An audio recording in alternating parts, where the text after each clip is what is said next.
We are tracing the theme of the wilderness through the story of the Bible.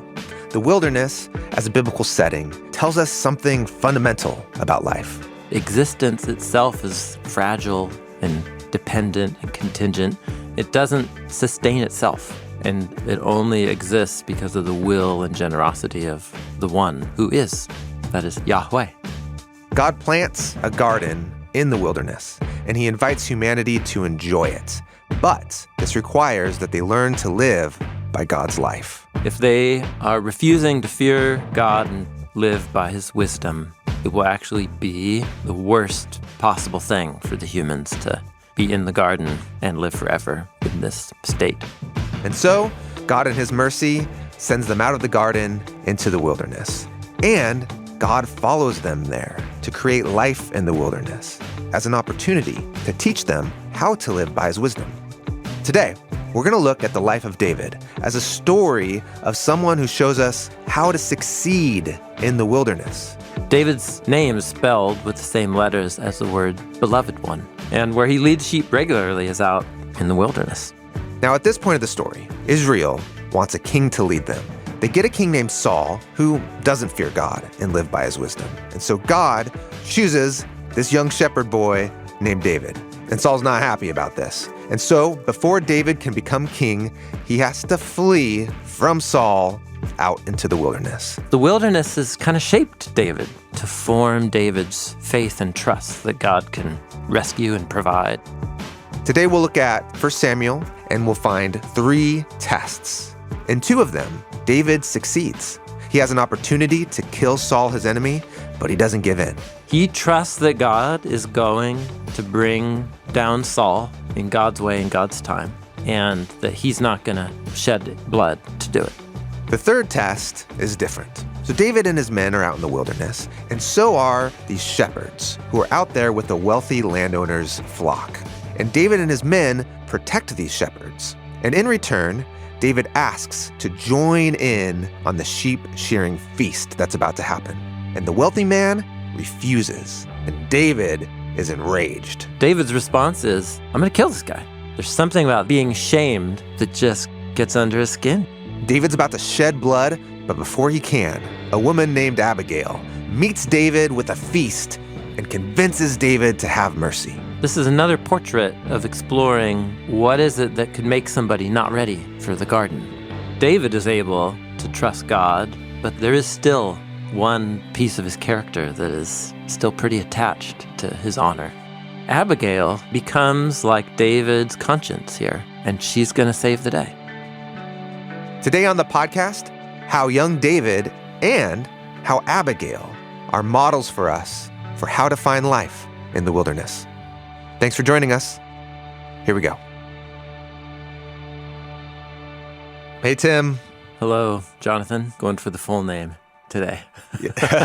I love how now when I say, hey, Tim, you never just say, hey, John. It's always, hey, John Collins. Hey, Jonathan. You're just trying to to find a little twist. mix things up a little bit. Yeah. That's right. Like the Hebrew Bible. Yeah. Always with a twist. Mm-hmm. That's Always right. with the twist. Uh-huh. Well, today we will continue in our theme study of the wilderness. Mm-hmm. And we are halfway through. Yeah. Though you never know You never quite know. where the conversation is going to go. We just came out of the wilderness wanderings, which is when you think of the wilderness in the Bible, it's probably the first place your mind goes to. Mm-hmm. Israel in the wilderness. Yeah. Yep. Getting miraculous bread from the sky, manna, and water from the rock. But it's hard. It's hard out there. Hard to trust God, Yeah. you know, when you're thirsty and hungry. Yeah, totally. So the theme doesn't begin there, though. Mm-hmm. The theme actually begins in Genesis 1 and 2. In particular, Genesis 2, where it becomes really clear. There was a wilderness. There's no life. God created a spring that watered it. And out of that, then humans and the garden and everything came into being. So the theme of the wilderness begins with God showing up where there is nothing and creating life. Mm-hmm. He wants to create life in the wilderness. That's kind of the first thing we learn about the wilderness. First step. That's right. Second thing we learn about the wilderness is, you know, even though the garden is amazing, the garden is surrounded by the wilderness. Yeah, that's right. Yeah. It's a little oasis of life that's sustained by God. That physical picture is the biblical author's way of pondering a great metaphysical truth about reality, which is that existence itself is fragile and dependent and contingent. It doesn't sustain itself. Mm-hmm. And it only exists because of the will and generosity of the one who is. That is Yahweh, the one who is. Yeah. And when you live in the hillsides of Judea, and then you can take a day's trip out towards the Jordan River and suddenly be at the Dead Sea. Yeah. And then the stretch of wilderness that just goes on for miles and miles and miles to where you wouldn't be able to go through it. You get that sense. Yeah, that's right. That metaphysical truth is built into your physical environment. Yeah. That's right. Now, the purpose of being humans in a garden was not to just be able to just enjoy goodness, although That's one part of it. one part of it. Eat from all of the Enjoy. trees. Enjoy, God says to his partners. But the purpose behind that is to be God's image. Yeah. And so God, with his word, created good and order and beauty and opportunity. And so we are meant to do the same. In order to learn to do that, we need to learn to live by God's wisdom, Yeah. to partner with God, to be his image, to reflect all that back out.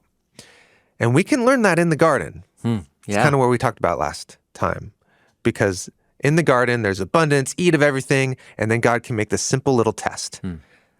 I want you to trust my wisdom, learn to live by my word. So I'm just going to give you this one simple thing. This tree right here, don't eat of that tree. You're not ready for it. That's the simple test.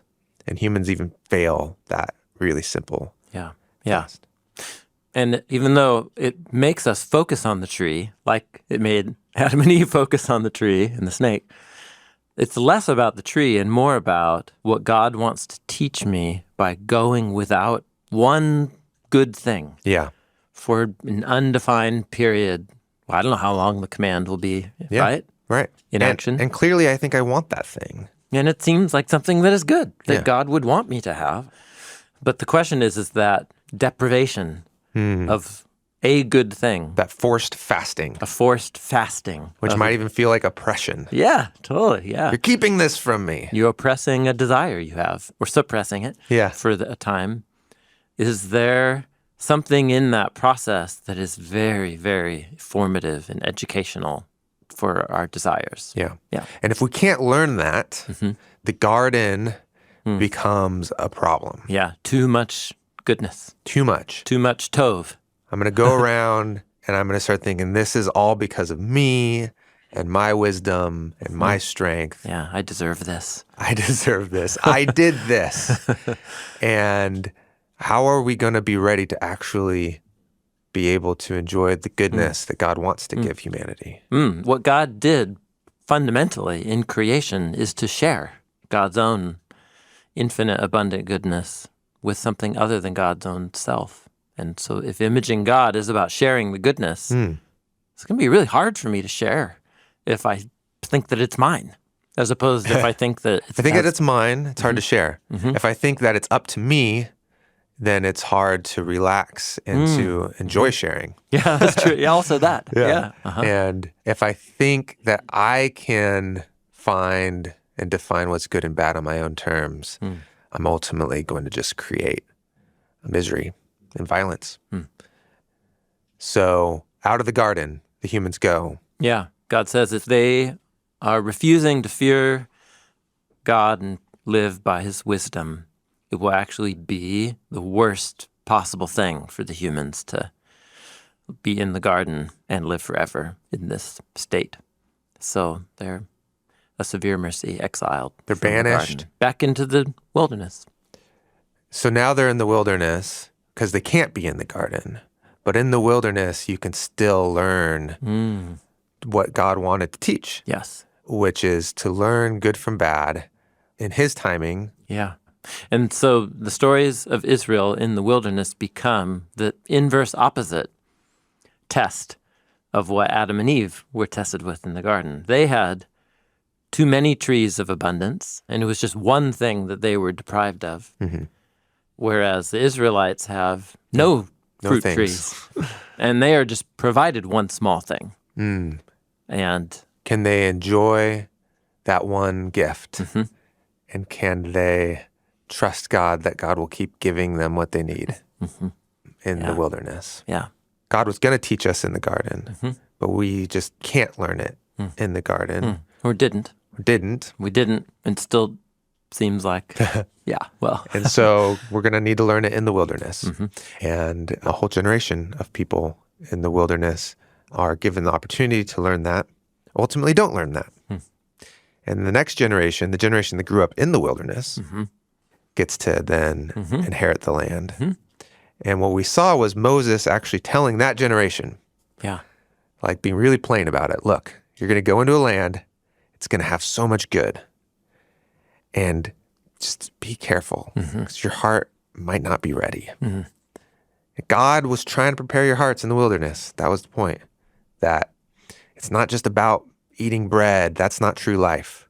You get this because there's going to be so much bread and honey, wonderful things. And it's going to be easy to start to think, oh, yes, this is life. And I did this by my own strength. And he's like, you got to remember, this all comes from God. Yeah.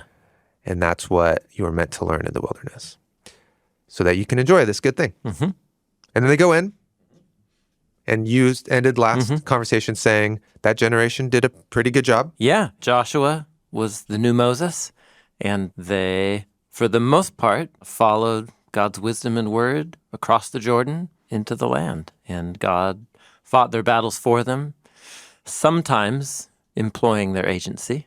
So Jericho, they didn't do much. Yeah. They marched around with trumpets, around the city sometimes. Other times, when they got attacked, God gave Joshua wisdom for how to respond. And they end up, by the end of Joshua, settled in the land and the tribes. And it's good stuff. What could go wrong? And the moment Joshua dies, and all that generation who saw what God did in the land of Egypt, that generation died, and a new generation arose, we're told, that did not know Yahweh or what he had done for Israel. So that ushers us into the chaos of the book of Judges. So the Judges represents the next generation after the Joshua generation. Okay. And they basically, they do what's good in their own eyes. They play out exactly what Moses was afraid would happen. They don't remember. Yeah, and so after enough generations of the judges, waiting for God to raise up by his Spirit a leader for each generation, and it's all reactions to crisis. I mean, that's no way to run a people. Just like waiting for God to provide daily bread, right? Or to bring quail by his Spirit on the wind. Yeah. That's not a long-term strategy for survival. We need a king. Okay. So that's the origins of kingship is fraught with the distorted desires of the people for security, the way they see it. So God raises up, and then the people choose a guy named the one who was asked for, which is pronounced Saul, Shaul in Hebrew, the guy that was asked for. That's what his name means? That's what Shaul means. Yeah, that's what Saul means. So that doesn't go well. Then what happens is that once it's clear that Saul refuses to live by the fear of the Lord and the word and the wisdom of God, there's a whole set of stories about that. God says, I'm going to raise up one of your companions who is better than you, who has a heart after me. And that's when the shepherd boy David is introduced into the story of the Bible. We're now in the territory of 1 Samuel chapter 16 and onward. Okay.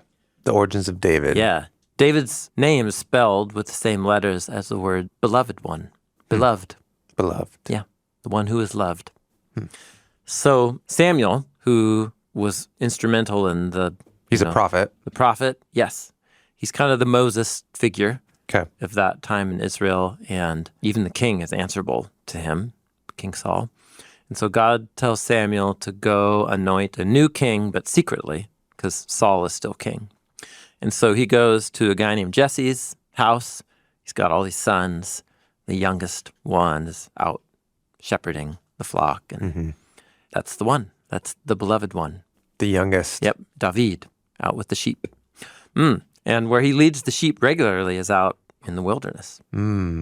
That's where they graze. That's right. So during that time, Israel's fighting the Philistines, as a consistent, like, aggressor out on the western border of the hill country.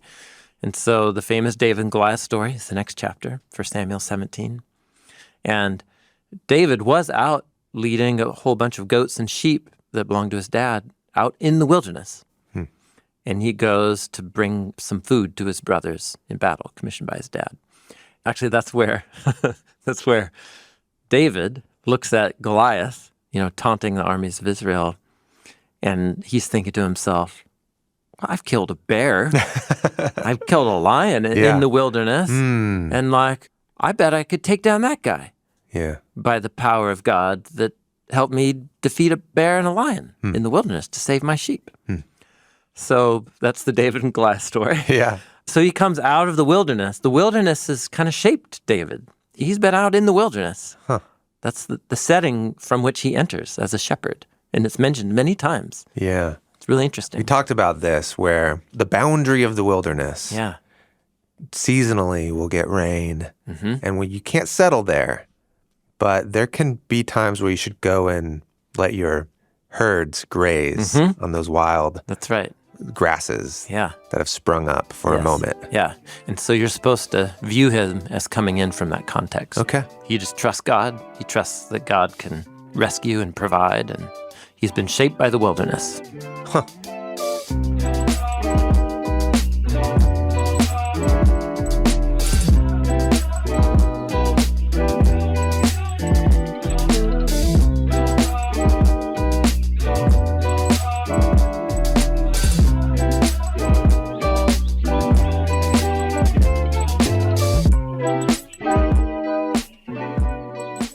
So after the David and Goliath story, David is adopted into Saul's court as a musician and a battle commander. And this is where we're going to pick up.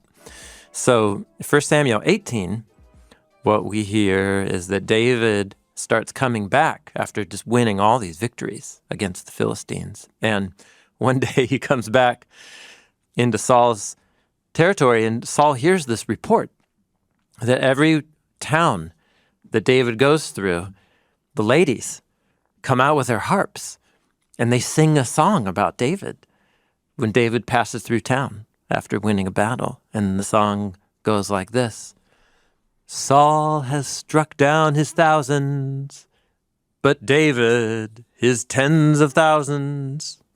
How's that? That's a simple song. Maybe they had more verses. Right, probably. But that's the part that really irritated Saul. Saul struck down thousands. And Saul must have just heard that line. He's like, yeah, that's right. That's right. Sing that one again. Yes. I like that line. But David, tens of thousands. And Saul became angry. And this saying was bad in his eyes. Notice that little Eden echo. Yeah. This is his test. This is Saul's kind of test. a Cain and Abel moment, too. Yes. He became angry. Yeah, good. Excellent. That's exactly right.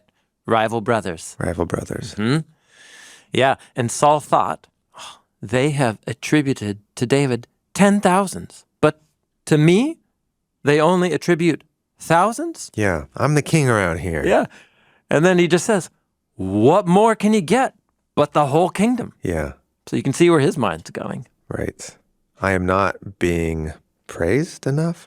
People aren't Recognizing me for who I am. People aren't recognizing me for who I really am. I am the king of this whole kingdom. Yeah, that's right. Why is David out there getting his tens of thousands? Because he works for me.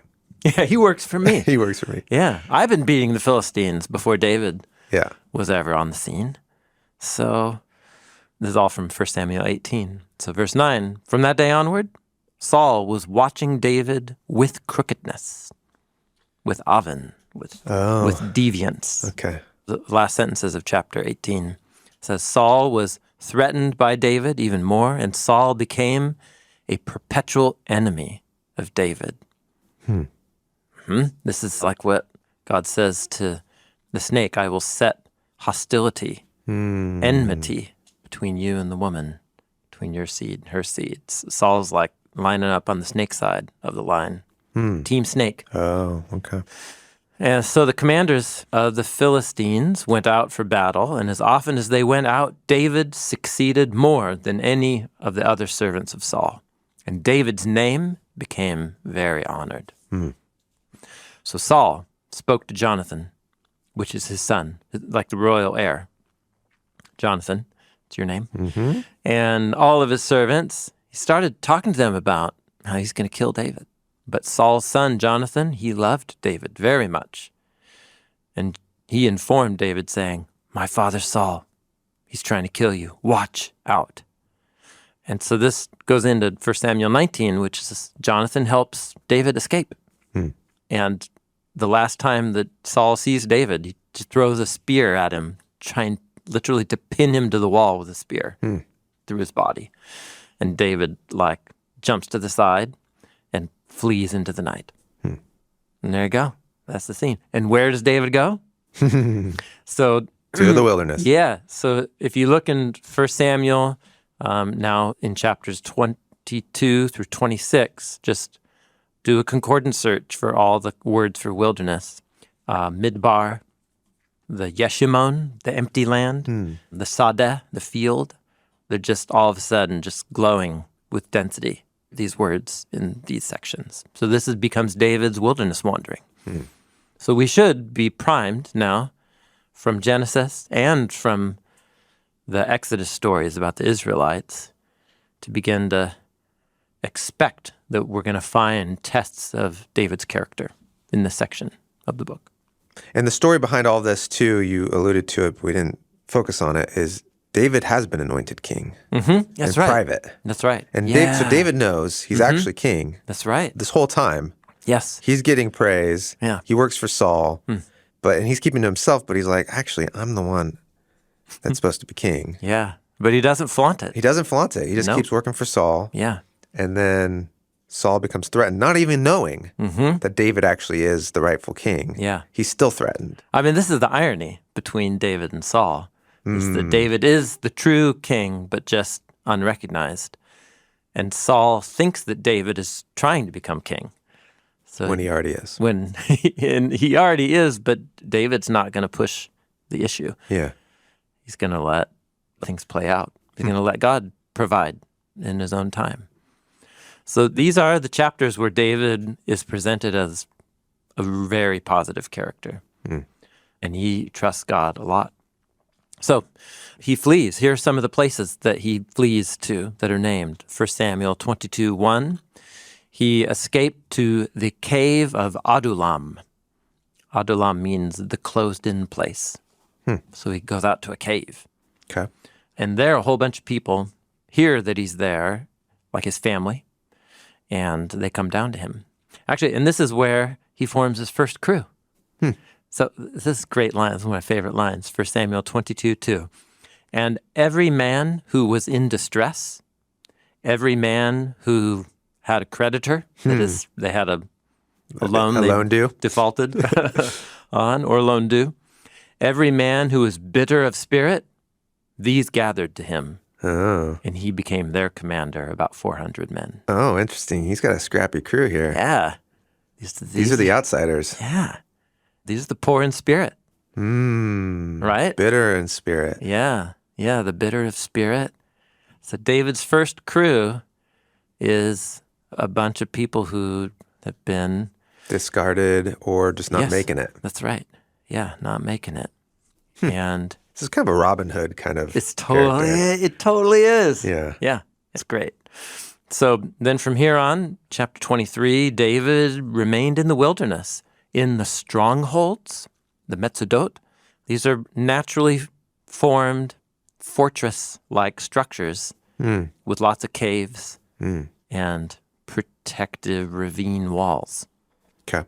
Yeah, I mean, they're all over the hill country. Famously, the Qumran scrolls, the Dead Sea Scrolls, were found in these ravines kind of to the north. Are these the wadis, like the ravines? Yes, yeah. So seasonal water way up in the hills of Judea that make them fertile. The water goes downhill east. Anything that escaped irrigation starts to hit really dry ground that can't absorb the water. And so it just cuts like a knife, erodes these channels. And over thousands of years, it forms these really clear channels that are seasonal streams. And then they have all these wild natural formations out Yeah. there that are cool. Yeah. I mean, you're just like, whoa, that's like a natural fortress with a network of caves and tunnels with the surrounded outer ravine wall. And Yeah. it's cool out there. Okay. The So strongholds. They're called the Metzodot, or the strongholds, in the hill country, in the wilderness of Ziph. So he's cruising around there with these guys. Do we know where this is? Ziph? Yeah, these are in the hills that are just due east of where the Dead Sea Scrolls were found, Oh, okay. and also further south. On the west side of the Jordan, though? On the west side of the Jordan. That's right. Okay. Yeah. So what happens, though, is that Saul has spies and allies, in the little towns and communities out there. And so the people of Ziph, when they see David's crew rolling through, they send some spies to Saul. And they say, David's hiding in the strongholds. And so Saul will get an army and he'll go hunt through, and David will have to stealthily sneak out of their stronghold and go cruise around. So this is the scene, is that in 1 Samuel 23, David will flee to another part of the wilderness. Saul will be chasing him and so on. So there's 3 stories that happen right here in 1 Samuel 24, 25, 26. This is such a rad little triad. It's a wonderful example of symmetrical Hebrew Bible storytelling, where the 2 outer stories match and surround a story in the middle that's different than the outer 2. Okay. But all 3 are meant to illuminate each other. Okay. And they all take place in the wilderness. So what I want to actually read is the one in the center. Okay. But to do that, I want to set up the 2 stories on the outer frame. It's like a sandwich. I'm getting used to these sandwiches. Yeah, totally, yeah. So the outer parts of the sandwich are 1 Samuel 24 and 26. There are parallel moments when David has a chance to take out Saul, Yeah. who's his number one rival. I mean, just take out Saul and Problem's over. problem's over. I can go back to see my family. I can, Yeah. do what God called me to do, which is run the kingdom. Yeah. I mean, this guy, Saul's insane. He's gone crazy. So that's... Someone's got to take him out. Yeah, that's right. So what we see in these chapters is the wilderness has become like this incubator to form David's faith and trust. The last scene at the end of chapter 23 is David doesn't know what to do at a fork in the road, which way to go when Saul's chasing him. And so he starts praying. And we get this scene where there's a priest from the shrine in the tent, and we're told that priest had the ephod, which is the word for the high priestly garment that had the stones in them. Yeah. The 10 stones or The Urim and the Thummim. Okay. And what David starts doing is he starts praying to Yahweh, saying, Yahweh, what should I do? Should I go there, down this road, to that town? Should I go down this road? And Yahweh starts answering him, saying, go this way, go that way. No, those people are going to betray you. Go this way. It's really cool. So all of a sudden the wilderness is forcing David to learn to depend on the word of Yahweh. And he does what God tells him to do. So that by the time he comes to these 2 tests, which is the Saul sandwich, 24 and 26. 24 and 26, you are primed to expect he's going to do the right thing. Okay, so real quick. 1 Samuel 24, Saul's crew is come down a ravine. David and his crew see them coming, and the only thing they can do is flee into a cave. And Saul's crew, his troops, stop outside the cave, and Saul has to take a dump. Relieve himself. He's got to go to the bathroom. Yep. So famously, he goes into the cave. Yep. He's Doesn't know David's there. squatting. David could just take him out. He's making enough noise that David can have a whispered conversation with his battle commander, like Crouch, right? I mean, it's a classic scene. Yeah. And so David's, captains are like, dude, this is it. This is it. This is the moment. Slit his throat, And David says, no. He says, that's the king that God has chosen for his people for this time. I'm not going to touch him. But he does slice off a little piece of his robe. And he must have had some serious stomach issues that day. Did not notice. Did not notice this. Yeah, It totally. was a very dark cave. So when Saul goes outside the cave, David, runs out to the front and is like, Saul, and he gives the speech. He's just like, why are you chasing me? I don't want to kill you. I could have just now, look. Mm-hmm. And Saul says, oh, I'm so sorry. I'll stop chasing you. And then, a little time goes by and he's out chasing him again. Okay. The other side of the Saul sandwich, in this 1 Samuel 26, Saul's chasing him again, not long in the future. And it's nighttime and David and one of his guys comes over a hillside and they see Saul's camp and everyone's sleeping. And so David and one of his guys sneak down and David's commander is like, let me just cut off his head right here. And David's like, no. So David instead grabs some of Saul's stuff, runs to the top of the hill, and wakes everybody up. And he gives the same speech. Okay. And Saul says the same thing. Okay. So these are two moments where David's clearly, he trusts that God is going to bring down Saul in God's way, in God's time, and that he's not going to shed blood to do it. So that's the outer sandwich. Okay. Inside of the Saul sandwich is this story. This is one of my favorite stories in the entire Hebrew Bible. This is fantastic.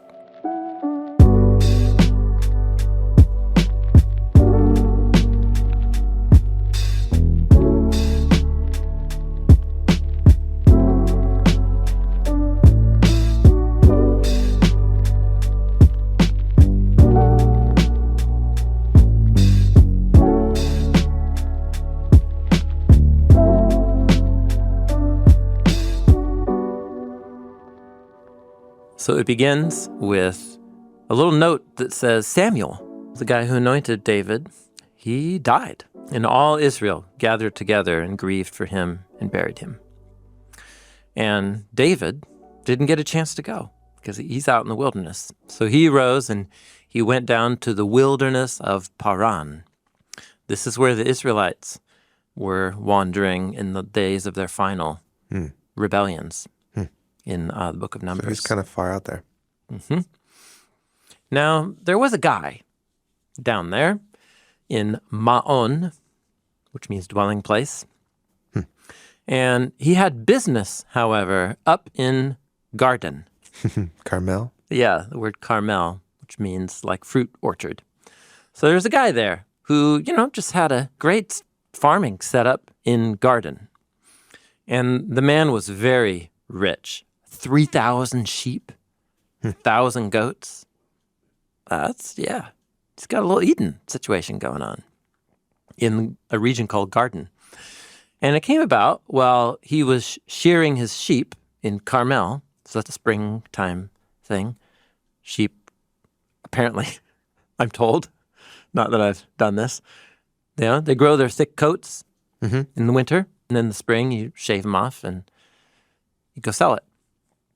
So there was a sheep shearing festival going on. That's a hyperlink to a whole bunch of things in the story of Judah and Tamar in Genesis 38. But we don't have time to chase those down. All right. But you should know the guy's name. The guy's name was Malicious Idiot. Okay. In Hebrew? In Hebrew, it's Nabal. Nabal. Malicious idiot. It's unfortunate. But he's rich. Yeah, he's rich. And his name is Malicious Idiot. Okay. It both means idiot or fool, but like bad, mean fool. Okay. So malicious idiot. That's All right. shorthand. And his wife's name was, my dad is a redeemer, Abigail. Okay. And you should know, this woman was good of wisdom and beautiful of appearance. These are the words used to describe the tree. Tree of good and bad. The tree wasn't intelligent. It was just beautiful in appearance. It was desirable for gaining wisdom. Oh, for gaining wisdom. It's the word used here, sekel. Okay. So she was good of wisdom and beautiful of appearance. So we got a malicious idiot who's got a wife who's the tree of knowing good and bad. Yeah, that's right. Yeah. And this man, he was harsh and he was bad, raw in all of his dealings. Oh, you should also know he was from the line of Caleb, who's from the line of Judah. So he's a Judahite. Okay. Yeah. Now, David heard in the wilderness that Nabal was shearing his sheep. So David sent 10 young men, and David said to them, okay, go up to the garden, that is Carmel, and go greet Nabal in my name, and say to him, may long days be yours, and may you have peace. Peace be upon your house and upon everything that you have. Now I've heard that you have sheep shearing going on. You should know something, Nabal. Your shepherds have been with us. So we're learning something here. David knows his shepherds. David's been hanging out with Nabal's shepherds. Okay. This is all coming together then. Yeah. How does David know about this guy? Exactly. Yeah. Yeah. He says, we have not treated them with insult.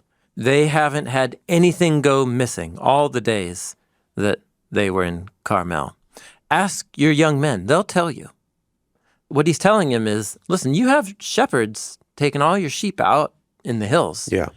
And, it's dangerous out there. Yeah. There's bears, lions, thieves. We've been good to them. So I've got this crew, a couple hundred guys. We have been watching over your shepherds, making sure your flocks are protected. Okay. I've been doing you a favor for like a while now. Okay. But you don't know it. I'm telling you right now today. So therefore, my young men that I've sent to you, may they find favor in your eyes because, well, we know we've come to you on a party day. Oh, yeah. So sheep shearing, it's like you're cashing in. Yeah. It's like a harvest day, Yeah. but for your sheep. And could you give whatever you have at hand to your servant and to your son, David? Okay. We want in on the party. Yeah. I mean, we live out here in the hills. Yeah. And you didn't ask for us to be like bodyguards for your flocks and your shepherds, but we kind of just did it anyway. You can see the rhetoric here. Yeah. Yeah. Hey, I've been like doing good by you, even though you never asked me to. So we're kind of hungry. Is there anything you could provide for us? Yeah. You show up to a party and you're like, hey, we haven't met. Yeah. I'm like your neighbor. I'm actually a rad dude. That's right. You know? Yeah. You don't know this, but like I'm a really great Yeah. dude. I've been weeding your garden. Yeah. That's me.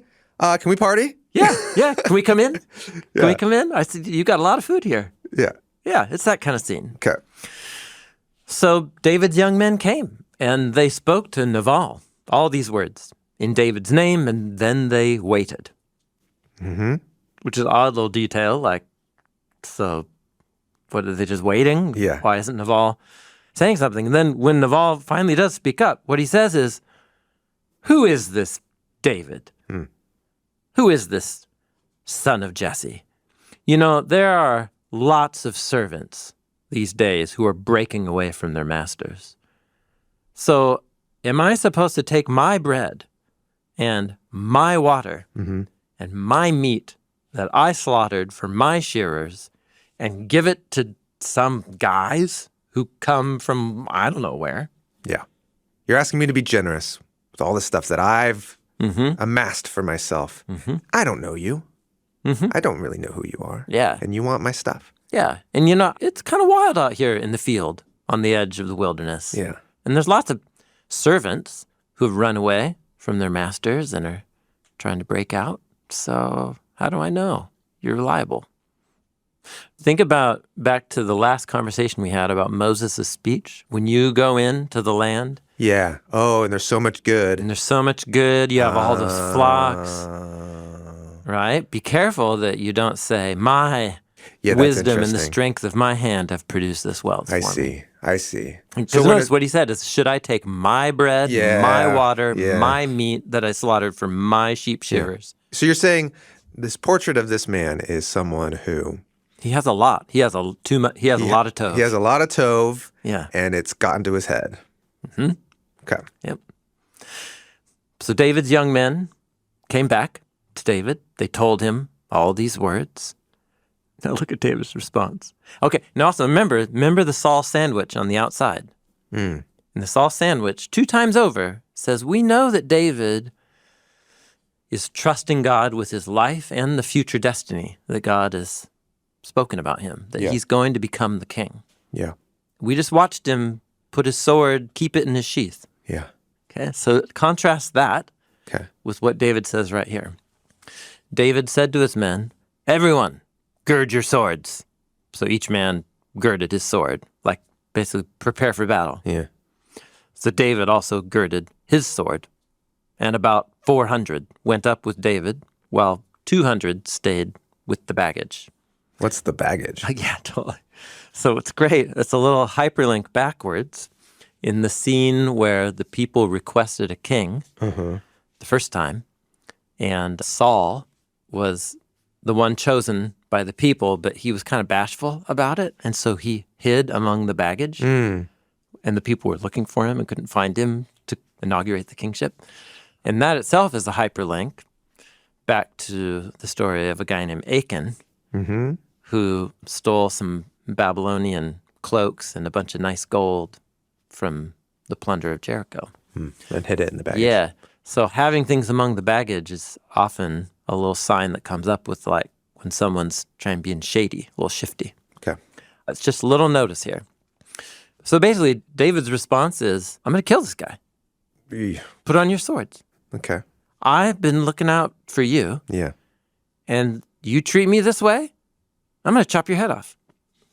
You're just like, what? Yeah, that's pretty violent. Like, really intense. Yeah.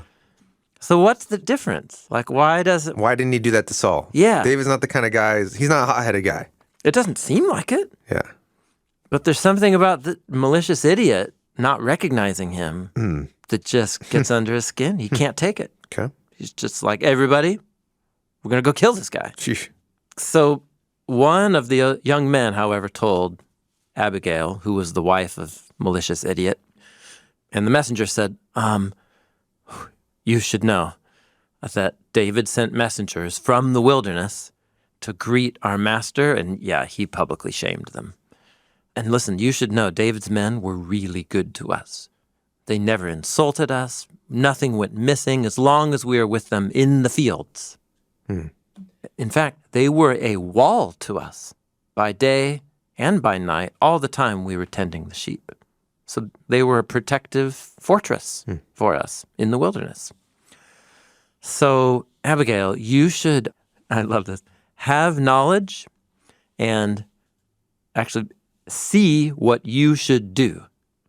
It's all the language of the garden scene. Have knowledge Okay. and see, look at what you are about to do. Because badness, Ra, has been plotted against our master and against all his household. And he is such a worthless man, nobody can talk to Nabal. Okay. So this is like an inverse of the Garden of Eden, where you had a snake deceive the woman, and you have the husband who's right there. Okay. Now it's like the husband is like the snake, and Abigail is like this opposite of Eve. She actually is the one who has the true inside line about what is right and good now.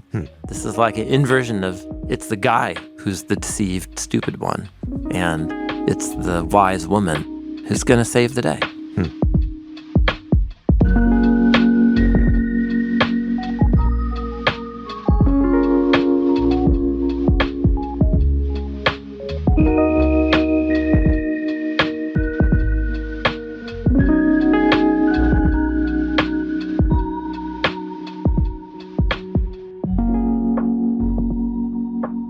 So, Abigail, she went quick, and she prepared 200 loaves of bread, 2 huge jugs of wine, 5 sheep already prepared. We're going to have lamb roast tonight. 5 measures of roasted grain, 100 clusters of raisins, 200 cakes of figs. It's like a feast, Yeah. a garden feast, and loaded them onto the donkeys. And she said to her young men, okay, you all go on in front of me. And look, I'm going to come behind you. But she didn't tell her husband, Nabal. Okay. So it came about, as she's riding her donkey, coming down the hidden part of the mountain, that, look, David and his men were coming down towards her. So here's the scene. It's like a ravine. Okay. One of these isolated ravines in the hills. Yeah. And They run into each other. yeah. And just here's David coming down, marching with swords. You know, you can just see his head steaming, Yeah. right? Now, David was talking to himself. It's so wonderful. And he was saying, "Ugh, in vain I have guarded everything this guy has in the wilderness. Nothing was missing from all that belonged to him. He has returned me evil in place of good. May God do so to the enemies of David, and even more, if by morning I leave even one," and New American Standard here has "any male of who belongs to him." Dude, you're going to love this. I don't think we've ever talked about this. The King James actually does the best job of all. Oh, for this verse? Yeah. So the word for males, you're going to love this. King James reads, "May God do so to me. May God do to the enemies of David if I leave anything pertaining to him by the morning that pisseth against the wall." Anything that can urinate upright? Yeah. It's a Hebrew turn of phrase for a male warrior. Okay. Specifically, you can stand and piss against a wall. Oh, okay. Mashtin bakir in Hebrew, the wall pisser. The wall pisser. So it's kind of a derogatory way to refer to men. Like gruff. What does that mean about me that you really think I'm like that? I don't know, I just... I do. I really do, actually. Thank you for showing me that. Yeah, the wall pissers. The one who pisseth against the wall. That's the King James for you. Okay, all right. So this is a little speech. David, he's just like so insulted. Yeah. And he's just like, I'm going to kill every man. What are we supposed to be thinking about David at this moment? I know. Well, it's like a Jekyll and Hyde type of moment here. Yeah. It's kind of like Moses. One moment he's providing food for the people in the wilderness, and the next moment he's getting angry and striking the rock and not doing what God said. So the Hebrew Bible has these portraits of human nature that to us feel very jolting. Like, what, they did good one day and then they do the wrong thing the next day. Yeah. But it's a part of how the Hebrew Bible captures the realistic ambivalence of human nature. Yeah. Because all these stories in the wilderness, you're saying, have been showing how rad David is. Yes, exactly. Yes. And so this one just sticks out so much more. Yeah. There's something really important that David's supposed to learn here that he has not yet learned in the wilderness. Okay. That's it. Okay. Sometimes he does it right. There's something about this scene that exposed some fear. I'm going to kill all those wall pissers. I'm going to kill all. Yeah, he's in a bad spot. Yeah. Something about being shamed by someone who's his inferior. He really believes Saul's his superior. He's the anointed of God. But this guy, Nabal, this rich idiot, malicious idiot, who he's been watching over, he's going to shame me? All the wall pissers die today. Yeah. So he's still got David still has some lessons to learn too. Who's going to be his teacher? When Abigail saw David, she hurried, got down from her donkey, fell before David, bowed on the ground, and she said, "On me alone, my lord, be all the blame." Wow. Yeah. She's taking one for the team. Seriously. "Please let your maidservant speak, and please listen to the words of your maidservant. Don't let my lord pay attention to that worthless man, Nabal. As is his name, so is he. His name is malicious idiot, and malicious idiocy is with him." Okay. "But I, your maidservant, I didn't see these young men of my lord whom you sent. I didn't know." Yeah. So next time, just come to me. Just come to me. Yeah. This is like the manager of the store is like, hey, comes in, is like, hey, That's right. there's a problem here. I can work this out. Yeah, we can work it out. Now, as Yahweh lives, and as you live, see that the Lord has restrained you from shedding blood and from avenging yourself by your own hand. Now, let your enemies and those who seek evil against my Lord, may they all become like Nabal." Meaning? Oh, that's a weird thing. Let them all be idiots. Let them become idiots. Okay. Yeah. "And let this gift that your maidservant has brought be for the young men that accompany my Lord. Please forgive the transgression of your maidservant. You're like, what? She didn't do anything wrong. Right. Well, I guess she did say, Yeah. take the blame. Me. Blame me. Who does she sound like right now? Like looking back in Israel's story. Moses? She sounds like Moses. Yeah. Blot my name out of your book on account of the people. This is an amazing woman. Yeah. She goes on, the Lord will certainly make for my Lord, this is talking about David, an enduring house, dynasty. Because, my Lord, David, you are fighting the battles of Yahweh, and evil should not be found in you all of your days. If anyone will rise up to chase you, let's just say there's someone chasing you around and seeking your life, this is such a rad line, then the life of my Lord, David, will be bound up in the bundle of the living with Yahweh your God. But the lives of your enemies, God will sling out as from the hollow of a sling. It's a little hollow of a sling. It's a little riddle. Yeah. Yeah. What's the hollow of a sling? Sling. You know, like a slingshot. Like the pouch? Like the little pouch of a slingshot. Yeah. So your life is bundled up in a little bundle pouch. So there's Yahweh, he's the God of life. And so for those who are close to Yahweh, God, you're like in Yahweh's little bundle pouch that he carries around his chest. Okay. That's the bundle of the living. What's in a bundle pouch? Maybe some smooth stones, Okay. I see. So you're in the stones that are hanging out together. She's drawing on the imagery from the David and Goliath story. He picks the stones, puts them in a pouch. Okay. That's the bundle of the living, close to the chest of God. But then there's the lives of your enemies that are like the little hollow of a sling. And you get flung out of the bundle. Okay. So it's such a rad little image echoing back to the David and Goliath story. So she just said, whoever's chasing you, God's going to take care of them and launch them out of the sling. Suddenly she knows more than you realized. She becomes like David's conscience here. She becomes his wise counselor She's and like teacher. a prophetess here. In a Yes, way. Yeah. totally, yeah.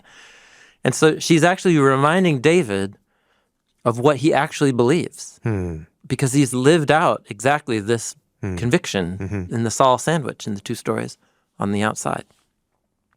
So she says, when the Lord does for my Lord, according to all the good he's spoken of you, and makes you the ruler over Israel, what's happening here today should not cause grief or a troubled heart to my Lord because you shed blood without cause or avenged yourself. No. When the Lord deals well with you, please remember me, your maidservant. It's interesting in the story. It's like her men are like, hey, we need to tell you about this guy, David. He's actually a good dude. They've been keeping up, watching out. Yeah. Suddenly, but now she knows way more than that. Yeah, totally. Yeah. She knows the whole story. Yeah, remember, she has wisdom. She's good of wisdom and beautiful of appearance. And so then she's telling David, look, it's a low moment for you. But you know where this is all heading. Yes. Right? Yahweh has good in store You're for you. going to be king. This is where this is all heading. Yeah. So don't make this day of regret. Yeah. And actually, since we know where this is heading, when you get there, let me in on the party. Yeah, remember me. Remember me. So what you were hoping Nabal would do for you, to remember the goodness you did to him, do that to me. So David, first of all, just says, Baruch Hashem, blessed be Yahweh, the God of Israel, who sent you to meet me today. You prevented me from avenging myself and spilling blood. That's what he says. And he goes on to say, I was about to kill every wall pisser if you had not come to meet me today. Yeah. She's like, I know. I know. So David took everything. He said, I have listened to you. I grant your request. Oh, and then, so Abigail comes back, and Nabal is just drunk out of his mind, and then he just passes out. Okay. He's partying hard. Yep. And then we're told that in the middle of the night, his heart died inside of him, and he became like a stone. And then he went into a coma. And 10 days later, Yahweh struck Nabal. And he died. Okay. Yahweh shot him out of the hollow of the sling. Oh, yeah. Yeah. So then David sends and asks Abigail if he can marry her. Oh, And then they get married. they get married. They get married, yeah. So we're all back to our question of, it seemed like David really had learned his lesson in the wilderness. Okay. He's learned how to listen to God's voice. Yeah. God's guiding him, like, what road should I go down? It's very unique, these types of stories. There's no other character quite like this in the He's Hebrew being Bible. patient. He's trusting God. And then when he has a chance 2 times to take out Saul, he doesn't, but he's still got this weak point of when somebody shames me, dishonors me, tries to degrade my dignity, he just cannot handle it. And the one who meets him in the wilderness to teach him what God wants to teach him is this wise woman named My Father is the Redeemer. So this is another portrait of exploring what is it that could make somebody not ready for the garden. In this case, for David to rule as king in the new Eden land. Apparently he's pretty attached to his public reputation, right? Being treated as honor. Is that why? Well, It doesn't really say, does it? We're invited to meditate Okay. on this here. Yeah. Right. He's okay if Saul doesn't recognize him as king and treat him with honor. That doesn't seem to bother him to his core. He can wait that one out. Yeah. It is very realistic that humans are complex. And David could be the kind of guy, he gets it so much that his enemy who wants him dead, he could have patience and generosity and do the right thing in these really high-stake moments. But that same person can get this violent grudge in his heart when someone didn't let him in on their party. Yeah, totally. Yeah. Right? Yeah. What a small thing. Yes. Yeah. It's good. Now, I'm sure he's very hungry. And he's been working hard to befriend these guys. So has a story in his head of like being invited in. Yeah. And it's not coming true. But it's such a small thing at the end of the day. And he lets it drive him nuts. And he's going to go be violent. And so there's something he hasn't learned, is what you're saying. Something he hasn't learned yet. In spite of how great he's being, there's still a deep immaturity in him that he needs to be confronted with. Maybe it's sort of in comparison to the garden. God has provided so much for Adam and Eve, but there's one area where they are clearly weak, which is trusting God about the one thing that God has withheld. That's what the snake highlights. And that is their undoing. Here, David is the one who's able to trust God in these remarkable ways, as he called them high-stakes moments. But there is still one small piece of his character that is still pretty attached to his honor. Yeah. And that's when a malicious idiot doesn't recognize you for who you are. Yeah, and he just can't handle it. Interesting.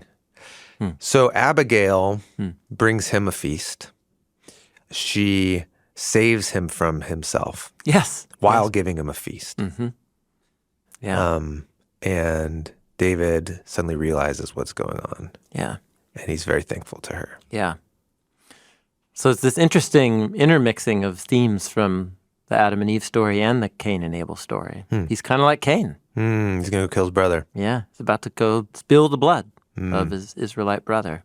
Oh, literally, Nabal is from the line of Caleb, who belongs to the lineage of Judah. So does David. They're brothers. Yeah, he's about to kill a brother.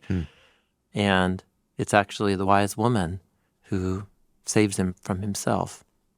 So this is all about God wants to do good to David. That's what she reminds him of. But in order to do that, you have to pass this test. This becomes a test. Well, he kind of fails the test. Right? Yeah, true. He's failing. Yeah. He's like, as he marches down the he's ravine. in mode. He's ready to fail the test. Yeah, yeah. And he gets saved from himself by Abigail. And he believes that Abigail is the instruction of God to him. He says, God sent me. Yeah. God sent you to me. It's just such a unique story. It is, yeah. About a test in the wilderness that you're right, David actually doesn't pass it. But because of this redeemed Eve figure, Abigail, She rescues him. she brings wisdom that saves him. Yeah. So there are ways that God's people need to be prepared before they inherit the good land. There were ways that David had yet to be prepared. So David's this picture of someone who comes from the wilderness. He has been shaped by the wilderness, and he gets it. He's not afraid of the beasts of the field. The snaky Goliath, he's like, yeah, not a problem. Like, he is the wilderness man who's the thing that you kind of hope the wilderness would do for you. Yeah, that's right. Yeah. And then when he's driven into the wilderness later by Saul, he's doing great. Yep. Because he's the wilderness man. But there's still something lacking. And actually, it's not something he's going to be able to do for himself. Just this woman has to come and help him. Yeah, he needs the wisdom of his community. In this case, he needs the wisdom of the delivering ally, Yeah. of the wise woman who can see something that is not clear to him. And it's just such a unique story of a wilderness test, and then the way God instructs David is through Abigail's wisdom. So this is part of this larger portrait of, in God's severe mercy, teaching his people what they need so that when he gets that enduring house and dynasty, that it doesn't become his undoing. And that's true for a while until it does become his undoing with Bathsheba. But he has about as good and long of a run as any Israelite king or main character in the Bible has. So there's so much to meditate here on, that even what looks like progress in my human maturity, there's always still something that could become a moment of a wilderness test for me. And that when those moments come, they're, wow, may God have mercy on me to save me from myself. And sometimes he might have mercy on me by sending the wisdom of others to point out my shortcomings. That's it for today's episode. Next week, we're going to look at the theme of the wilderness in the latter prophets. And we'll see that they viewed the wilderness as a consequence for foolishness, but also as an opportunity to become intimately connected to God. So the wilderness first was like a prison to prevent you from destroying yourself. But now that wilderness becomes a place to fall in love again with Yahweh. Bible Project is a crowd-funded nonprofit, and we exist to help people experience the Bible as a unified story that leads to Jesus. And everything that we make is free because of the generous support of thousands of people just like you. Thank you so much for being a part of this with us. Hi, my name is Steve, and I'm from Hanforth near Manchester in England. Hi, my name is Julie, and I'm from Portland, Oregon. I first heard about the Bible Project 10 years ago from my son, Alex. I first heard about the Bible Project when I was looking for Bible material on YouTube. And I use the Bible Project for my own growth and for teaching in my church. My favorite thing about the Bible Project is great scholarship and great animation together to help me be a better follower of Jesus. I use the Bible Project for the podcast, classroom, and sharing with my friends. My favorite thing about the Bible Project is the weekly podcast. We believe the Bible is a unified story that leads to Jesus. We're a crowd-funded project by people like me. Find free videos, articles, podcasts, classes, and more on the Bible Project app and at BibleProject.com. Hi, my name is Ashlyn, and I'm on the product and content team where I help organize all of the resources that you have access to in the app and on the website. I've been working at Bible Project for close to 4 years now, and one of my favorite parts about working here is I don't actually live in the Portland area. However, I do get to work with colleagues all over the nation and even all over the globe. There is a whole team of us that makes the podcast come to life every week. For a full list of everyone who's involved, check out the show credits at the end of the episode wherever you stream the podcast and on our website.